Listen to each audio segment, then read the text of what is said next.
Incumbent French President Emmanuel Macron and his far-right rival Marine Le Pen were on the offensive as they made their final appeals to the electorate ahead of Sunday's runoff vote. Centrist, pro-European Macron has consistently led the polls against his anti-immigration, Eurosceptic challenger, well outside the margins of error. But with abstention expected to be high, ire towards some of Macron's policies and a dislike of his sometimes abrasive style, his re-election is no done deal. Undecided voters will be weighing their fears of what a Le Pen presidency could bring against their anger towards Macron's record. Macron has acknowledged his failure to soothe some of the frustration and dissatisfaction around his efforts at economic and social reform, which he says Le Pen is using to drive her campaign. But he has urged voters to resist what he called the rise of far-right ideology. We should not get used to the rise of far-right ideas. I think there are differences in the Democratic in a Republican field which should face each other off in a local or national election, but there are then differences of values between the categories of these ideas. Le Pen's policies include a ban on Muslim headscarves in public, giving French nationals priority on jobs and benefits, and limiting Europe's rules on cross-border travel.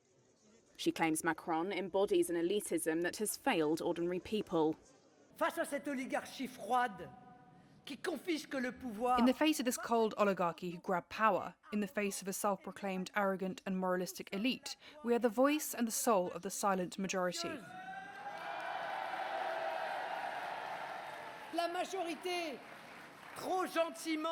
The overly kind silent majority, a majority that I am calling on to lend their voice by lending me their votes.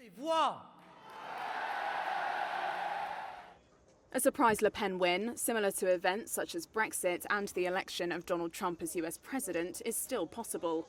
On the streets of Paris, uncertainty hangs in the air. I really don't want Marine Le Pen to be in power. I think she's totally pro-Putin and I totally oppose her foreign policy. I also oppose the atmosphere of civil war that she risks putting in place, especially with a hint of racism that has remained despite her efforts at softening her image. In the northern city of Arras, concerns over the far right have faded. Before, I was for Mr. Macron. My ideas corresponded with his, and like many people, I'm disappointed by his mandate, and I want to give a chance to Marine Le Pen. I really support her, with my heart. I studied her background, and she has improved a lot since 2017, when she last ran for president. 4 recent surveys published after Wednesday's tense TV debate showed Macron's score as either stable or rising slightly.